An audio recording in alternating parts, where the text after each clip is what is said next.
Good morning dear all students.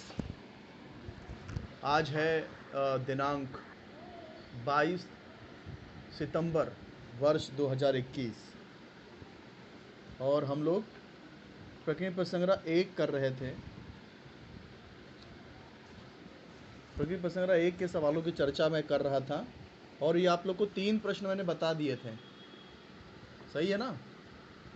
या हाँ, तीनों क्वेश्चन ऑब्जेक्टिव टाइप के थे, जिसमें 4 क्वेश्चन दिए थे, 4 आंसर दिए थे, जिसमें एक आंसर सही, 3 आंसर रॉन्ग था। तो इस प्रकार से तीनों एमसीक्यू मैंने बता दिया था। सेकंड करना है कि निम्नलिखित संख्याओं के घनमूल निकालिए।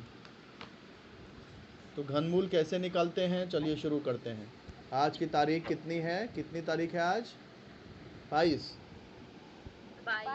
22/9/21 और 8 standard 8th H1 and H2 दोनों क्लास में मैथ्स चल रहा है। मैथ्स का ये चैप्टर ये प्रकीर्ण प्रसंग्रह 1 मैं करा रहा हूँ। प्रकीर्ण प्रश्न संग्रह 1 हम लोग कर रहे हैं। इसमें दूसरा क्या दिया है? घनमूल निकालने के लिए दिया है। घनमूल निकालिए। पहला नहीं करने का है? पहला हो गया ना, कल तो मैंने बताया। पहला कल लेक्चर नहीं अटेंड किया था क्या कल? नहीं सर, मैं स्कूल में आ गई थी, सर बताया था। हाँ, उसने लेक्चर अटेंड नहीं किया था, इसलिए पता नहीं है उसको। तो इसका दूसरे का पहला क्या है? 5832। तो कैसे करना है? अभाज्य गुणनखंड ज्ञात करो। घनमूल निकालने के लिए अभाज्य गुणनखंड करो। 5832। देखो, कभी भी इसमें कुछ नियम जरा अच्छी तरह समझ लो। पहला नियम तो ये है कि आपको अभाज्य संख्या से ही भाग देना है।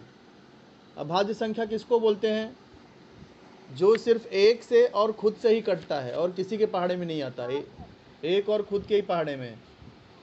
तो एक को अभाज्य संख्या नहीं बोलते हैं, क्योंकि एक सिर्फ एक के ही पहाड़े में आता है, मतलब एक ही विभाजक है उसका। अभाज्य मतलब 2 विभाजक रहना चाहिए, 2। तो जैसे 2, देखो 2 के 2 विभाजक होते हैं। एक से के पहाड़े में आता है, 2 के पहाड़े में आता है। तो 2 अभाज्य संख्या हुई, 3 अभाज्य संख्या हुई, 5 हो गई, 7 हो गई, फिर 11 हो गई, 13। इस तरह की संख्या ही से ही भाग देना है। तो इसमें समझ लो, 2 से भाग कब देते हैं? जब यहाँ इकाई अंक में 2, 4, 6 या 8 हो। जैसे यहाँ इकाई अंक में 2 है तो हम 2 से भाग दे सकते हैं। अगर यहाँ 4 होता तभी भी 2 से भाग दे सकते थे। अगर यहाँ 6 होता तब भी 2 से भाग दे सकते हैं। अगर ये इकाई अंक में 2 से भाग जा रहा है तो पूरी संख्या में 2 से भाग चला जाएगा। तो यहाँ इकाई अंक 2 है तो 2 से कटता है, इसलिए हम 2 से भाग दे सकते हैं यहाँ। फिर 5 से भाग कब देते हैं? अगर यहाँ इकाई अंक में 0 हो या 5 हो तो 5 से भाग दे सकते हैं। अगर यहाँ 0 या 5 होता तो हम लोग 5 से भाग देते। फिर 3 से भाग कब देते हैं? 3 से भाग तब देते हैं जब सभी अंकों का योगफल 3 से विभाज्य हो। जैसे यहाँ अगर हम सबको प्लस करें तो 5 + 8 करेंगे, 13 आएगा। 13 3 16, 16 और 2 कितना होता है? 18 होता है। तो 18 3 के पहाड़े में आता है, तो इसलिए हम लोग यहाँ 3 से भी भाग दे सकते हैं। समझ रहे कि नहीं मैं क्या कह रहा हूँ? तो ये नियम जरा समझ लो। तो यहाँ हम पहले 2 से ही भाग दे देते हैं। 3 से भी दे सकते हैं, 2 से भी दे सकते हैं यहाँ पर। तो 2 से अगर भाग दें तो देखो, घनमूल निकालने करेगा तो 3 से और वर्गमूल निकालने करेगा तो 2 से ना। नहीं बेटा, ये किसने बोला आपको? घनमूल निकालना हो या वर्गमूल निकालना हो, कुछ भी निकालना हो, सिर्फ आप ये देखना अभाज्य गुणनखंड। मैं आपको अभाज्य गुणनखंड करने का नियम बता रहा हूँ। अभाज्य गुणनखंड जब करते हैं तब पहली बात तो अभाज्य संख्याओं से ही भाग दिया जाता है। कोई और संख्या से भाग नहीं दे सकते। यहाँ 4 से भाग नहीं दे सकते, 6 से भाग नहीं दे सकते, 8 से नहीं दे सकते, 9 से नहीं दे सकते। केवल अभाज्य संख्या से ही भाग दिया जाता है अभाज्य गुणनखंड में। हाँ सर। उसमें भी 2 से भाग कब देते हैं, अगर ये जो इकाई अंक है, लास्ट वाला जो अंक है, वो अगर 2 के पहाड़े में आता है तो 2 से भाग देने का। फिर लास्ट वाला हाँ अंक सर आता है। लास्ट वाला अंक अगर 0 या 5 हो तो 5 से भाग देने का। फिर सब अंकों का योगफल, ये सबका टोटल अगर 3 से कटता है तो 3 से भाग देने का। ये 2 नियम समझ लो अभाज्य गुणनखंड करने के लिए। हाँ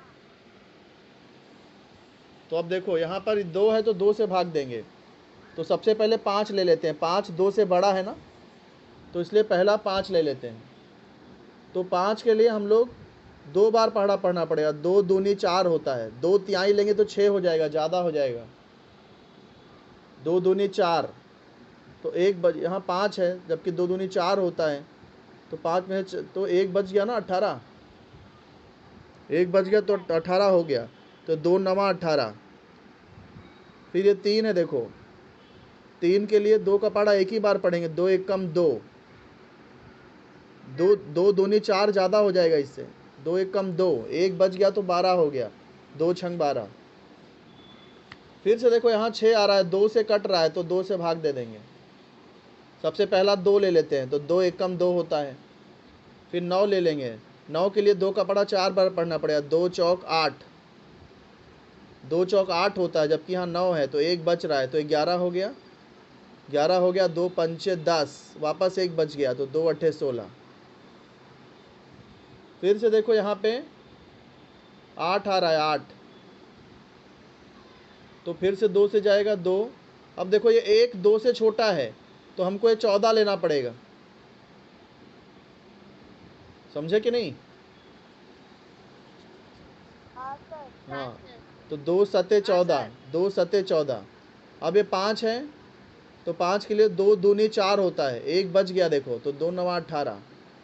अब ये 2 से नहीं जाएगा क्योंकि यहाँ 9 2 से नहीं जाता है, 9 2 से नहीं कटेगा, इसलिए यहाँ हम 2 से भाग नहीं दे सकते। 5, 3 से देंगे सर। हाँ 3 से देखने के लिए चेक करना पड़ेगा, सबको प्लस करो, 7 और 2 9, 9 और 9 18, तो 18 3 के पहाड़े में आता है, हो जाएगा सर। इसलिए 3 से जाएगा ये। तो देखो सबसे पहले 7 ले लेंगे, 7 के लिए 3 दूनी 6 होता है, 1 बच गया, 12 हो गया, 3 चौक 12, फिर 3 त्रिक का 9। वापस से देखो 2 और 4 6 3 9, ये टोटल 9 आ रहा है, तो फिर से 3 से भाग जाएगा। इनका। तो 2, ये 2 छोटा है 3 से, तो 24 लेना पड़ेगा, 3 अट्ठे 24, और ये 3 एकम 3। अभी भी देखो 8 और 1 9 होता है, 9, तो 9 3 से जाता है, इसलिए ये भी 3 से जाएगा। तो 8 है यहाँ, तो 3 दूनी 6, 2 बच गया, 3 सत्ते 21, 3 नवा 27, फिर 3 त्रिक का 9, 3 एकम 3। अब क्या करना, देखो अब हम घनमूल ले रहे हैं ना, घनमूल। घनमूल में क्या करते हैं, जो नंबर 3 बार आता है, जैसे 2 3 बार जो आता है उसको 1 बार लिखते हैं। फिर देखो ये भी, ये 3 यहाँ 3 बार आ रहा है, तो ये भी 3 1 बार लिखेंगे। ये भी 3 बार आ रहा है, तो ये भी 1 बार लिख देंगे। समझ रहे हो? हाँ सर। हाँ हाँ, हाँ सर। तो ये क्या हो गया, देखो 2 तिहाई 6, 6 त्रिक 18, 2 तिहाई 6, 6 त्रिक 18, 18 आ गया ना इसका। देखो ये 2 है, ये 2 है, फिर गुड़े क्या है, 3 है, 2 है, फिर 3 है, फिर वापस लास्ट में 3 है, तो इसका गुणा करेंगे तो 2 तिहाई 6 त्रिक 18 आता है ना आंसर। तो इसलिए 5832 का घनमूल 18 हो जाएगा।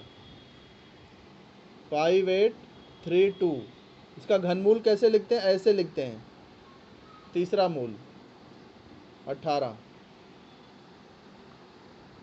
हाँ सर। इस तरह से घनमूल निकाला जाता है। आसान है ना? हाँ, यस सर। अब इसी का दूसरा देख लो। तीसरे का दूसरा क्या है? 4096। 4096 इसका भी पहले अभाज्य गुणनखंड कर लेंगे। 4096 सबसे पहले देखो लास्ट का नंबर देखो 6 है। 6 2 से कटता है तो पूरा नंबर भी 2 से कटेगा। तो पहले सबसे पहला नंबर 4। अभी 4 बड़ा है इसलिए पहला नंबर 4 ले रहा हूँ। 2 दूनी 4 हो गया, फिर 0, 2 0 ज़ा 0, 9 है तो 2 चौक 8, 1 बच गया 16 हो गया, 2 अट्ठे 16। फिर से 2 से जाएगा ये, 2 1 कम 2, 2 0 ज़ा 0, 2 दूनी 4, 2 चौक 8। देखो यहाँ 4 है ना, वापस 2 से जाएगा। अब देखो एक यहाँ छोटा है 2 से तो 10 लेना पड़ेगा। 2 पंचे 10, फिर 2 1 कम 2, 2 दूनी 4। फिर से देखो लास्ट में 2 आ रहा है तो 2 से जाएगा ये, तो दूनी 4, 1 बच गया 11 हो गया, 2 पंचे 10, फिर 1 12 हो गया, 2 छंग 12। लास्ट में देखो 6 आ रहा है, फिर 2 से जाएगा, 2 1 कम 2, यहाँ 5 है, 2 दूनी 4, 1 बच गया, 2 अट्ठे 16। फिर देखो 2 छंग 12, 2 चौक 8, फिर 2 तिहाई 6, 2 दूनी 4, फिर 2 1 कम 2, 2 छंग 12, 2 अट्ठे 16, 2 चौक 8, 2 दूनी 4 और लास्ट में 2 1 कम 2। फिर मैंने आपको क्या सिखाया था? घनमूल जब लेते हैं तो जो नंबर 3 बार रहता है उसे 1 बार लिखते हैं। ये 3 बार है, 1 बार लिखो। फिर ये 3 बार है, वापस से 1 बार लिख दो। फिर ये 3 बार है, फिर से 1 बार लिख दो। फिर से 3 बार आया, 1 बार लिख दो। कितना आ गया? 16। 2 दूनी 4, 4 दूनी 8, 8 दूनी 16। तो 4096 का घनमूल यानी क्यूब रूट कितना आ गया? 16 आ गया। हाँ सर। इस तरह से करना है। तो दूसरे का भी दोनों सवाल मैंने बता दिया आपको।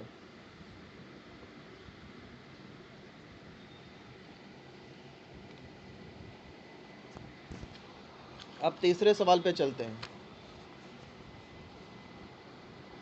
तीसरा सवाल क्या है? देखो, m और n में समान अनुपात है। अगर n के जगह पे 1/n होता, 1/n होता, तो हम लोग बोलते हैं m और n में प्रतिलोम अनुपात है।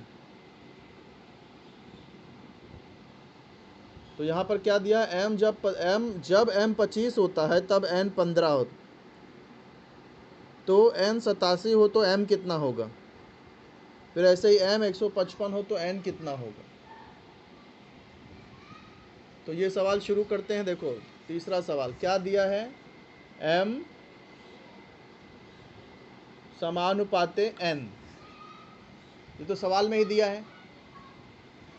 अब मैंने आपको बताया था कि m अगर ये अनुपात के जगह पे बराबर लिखते हैं तो n के जगह पे kn लिखना पड़ेगा। Yes sir. ओके, याद है आप लोग को ना? हाँ सर। हाँ सर। हाँ। अब देखो, अब स्टार्टिंग में देखो सवाल में क्या दिया है? जब m 25 होता है तब n 15 होता है। जब m 25 तब n कितना? 15। तो m 25 है, m के जगह पे 25 लिख दो, के वैसे ही लिखो, n कितना? 15, n के जगह पे आ जाएगा 15। अब हमको k का मान चाहिए तो 15 यहाँ से हटा दो। 15 यहाँ से हटा दोगे तो क्या बचेगा? 25 बराबर k।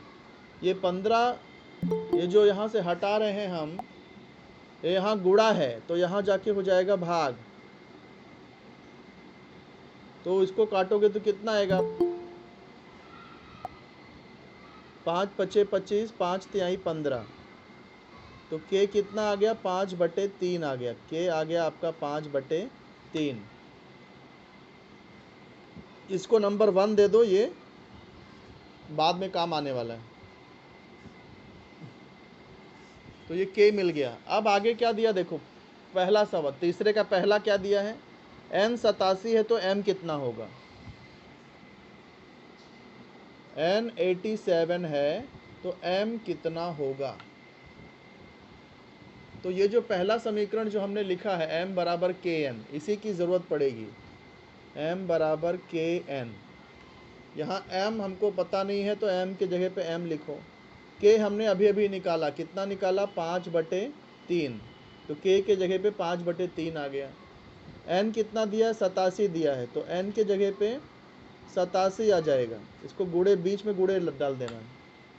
kn का मतलब k गुणे n होता है। kn मतलब k गुणे n, तो इसलिए यहाँ बीच में गुणे डाल दिया। अब देखो, ये 7 और 8 15 होता है, 15 3 के पहाड़े में आता है, इसलिए ये भी 3 से कटेगा। तो 3 से काटेंगे, 3 दूनी 6, 3 त्रिक का 9 ज़्यादा हो जाएगा, इसलिए 3 दूनी 6 होता है। जबकि यहाँ 8 है, 2 बच गया, 27 हो गया, 3 9 27, और ये भी 3 से कट रहा है, 3 1 कम 3, तो m कितना आ गया? 5 गुणे 29 आ गया। 5 गुणे 29, बटे 1 नहीं लिखते, नीचे 1 लिखते नहीं है, इसलिए 1 नहीं लिखेंगे। तो m कितना आ जाएगा? 5 9 45 के 5, हाथ से लगा 4, 5 दूनी 10, 4 14, 145।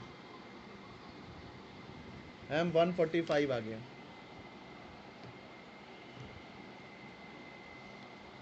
समझे कि नहीं बेटा आप लोग? समझ गए। हाँ, अब इसी का दूसरा देख लेते हैं। तीसरे का दूसरा क्या दिया है? m 155 हो तो n कितना होगा? m 155 तो n कितना? वापस से वही पहला समीकरण यूज होगा, m बराबर kn, जो ये पहला समीकरण हमने स्टार्टिंग में लिखा था, फिर से उसी की ज़रूरत पड़ेगी। m बराबर kn, m का मान कितना? 155, k कितना है? k 5/3 है, n हमें ज्ञात करना है, तो इंटू n वैसे ही लिख देता हूँ। अब हमको n चाहिए तो 5/3 हटाना पड़ेगा यहाँ से। तो देखो 3 आप हटाओगे तो यहाँ गुणे हो जाएगा, और 5 यहाँ से हटाओगे तो वो इधर आके भाग हो जाएगा, और इस तरफ सिर्फ n बचेगा। ये समझा कि नहीं? हाँ सर। हाँ। अब देखो ये कट रहा है 5 से, 5 तिहाई 15, 5 एकम 5, ये भी 5 एकम 5, तो ऊपर क्या बचा? n बराबर 31 इंटू 3, तो n बराबर 3 एकम 3, 3 त्रिक का 9, n 93 आ गया।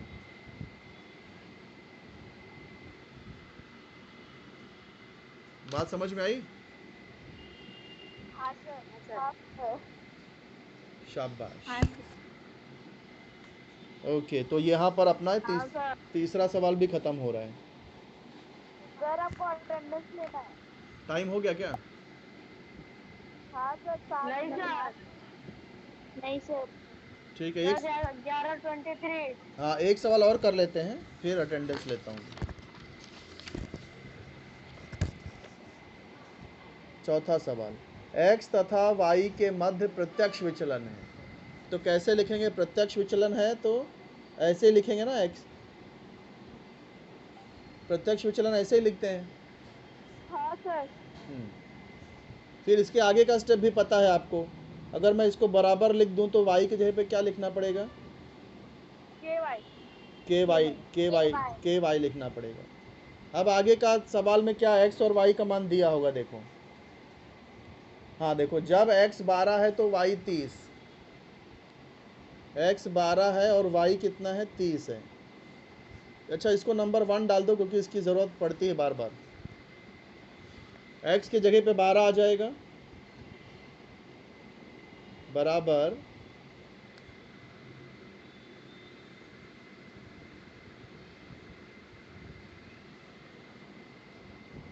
x जगह पे 12 बराबर k हमको नहीं मालूम है, y कितना 30 है, तो y के जगह पे 30 आ गया, बीच में कोई चिन्ह नहीं तो इंटू डालने का, गुणे 30 यहाँ से हटा दो तो 12 बराबर k, ये 30 यहाँ गुणा है तो यहाँ आके भाग हो जाएगा, तो 3 चौक 12, 3 दहम में 30, वापस कट रहा है देखो, 2 दूनी 4, 2 पंचे 10, तो k कितना आ गया 2/5 आ गया, k हमारा आ गया 2/5।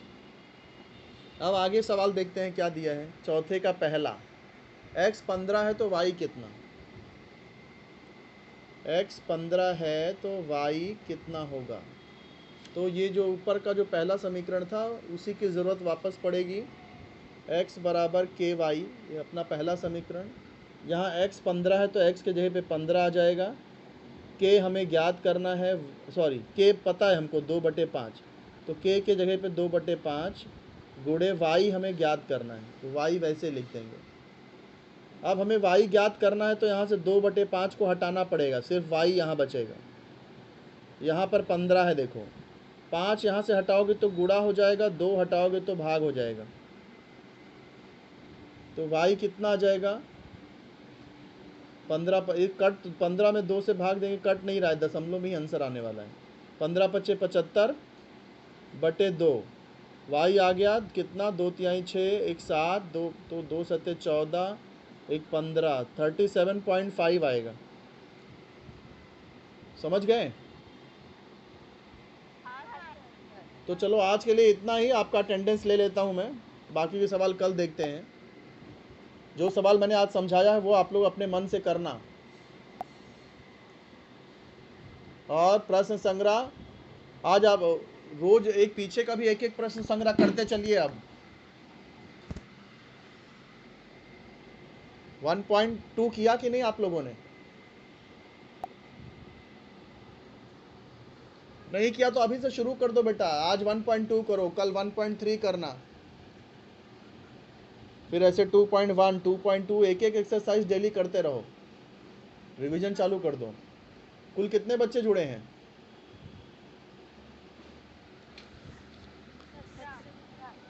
17।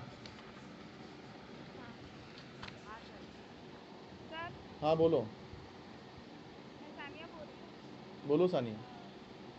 आपने सोनी का वो सरनेम पूछा था ना, हाँ उसका राठौड़। अच्छा, राठौड़, राठौड़ सोनी, हाँ। और लेकिन वो कार्ड जिसमें मुझे लिखना है वो तो स्कूल में है, और मैं आज स्कूल में हूँ नहीं, मुझे याद रहेगा कि नहीं रहेगा। जब भी मिलना मुझे तो याद दिलाना, बाद में याद दिला देना, ठीक है। तो चलो 17 में से 8 H 2 और 1 के कितने कितने लोग हैं, इसमें ज़रा देखना पड़ेगा। एक तो अनुज 8 H 2 का है, फिर प्रताप राजपूत अनुज है, मीरा है, परिहार राहुल कौन से क्लास में है, सर 8/2। राहुल है, राहुल 8 H 2। मैं भी हूँ 8/2। हाँ, और कौन है 8 H 2 का नाम बताओ, रितेश गाडवे। रेशमी, और रोशनी गुप्ता। रेशमी का नाम लिखा, और रितेश, रितेश। हाँ सर। ओके रितेश, और अनुज हो गया, मीरा हो गया, राहुल, रेशमी, रितेश, और सर रोशनी नहीं। अच्छा रोशनी नाम है क्या, रोशनी, 1 2 3 4 5 लोग ही हैं 8 H 2 के। हाँ सर। हाँ सर। ठीक है, बाकी जो है 12 जन 8/1 के। 12 8 H 1 के हैं। 12 में कौन कौन है, शीतल है, हाँ सर। पवन है, और कनौजिया हाँ नंदिनी सर। है, नंदिनी है, राधा सेजल। सेजल है, और लक्ष्मी है। पर ये परमार लक्ष्मी है, लता श्रुति पाल श्रुति है, लता पाल श्रुति है, कुसुमलता है,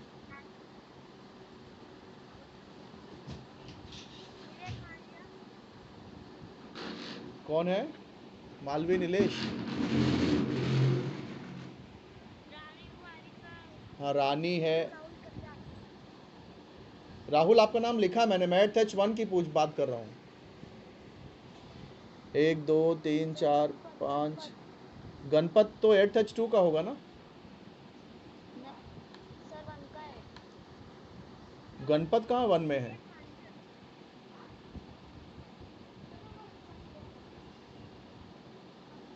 गणपत 1 में नहीं है बेटा।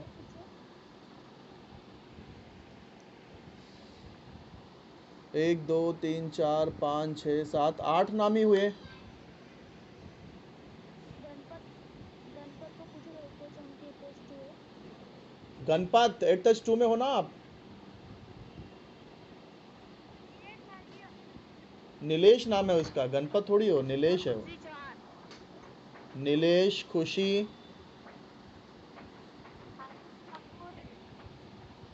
ठाकुर ठाकुर, आशीष, हाँ आशीष। आजकल वो क्यों नहीं आ रहा है, युवराज? और सब सामान उसको फ़ोन करना पड़ेगा। 1 2 3 4 5 6 7 8 9 10 11 ही हुए, एक का नाम छूट रहा है कोई तो। मैंने किसका किसका नाम, मैं नाम बता रहा हूँ देखो। जिस सानिया है इसमें, हाँ सानिया, सानिया बराबर, सानिया। तो 1 2 3 4 5 6 7 8 9 10 11 12, हाँ 12 हो गया। और इसमें 1 2 3 4 5 हो गया, 12 5 17 हो गया। ठीक है बेटा, अब एक एक करके लेफ्ट हो जाओ, होमवर्क कंप्लीट करना आप लोग।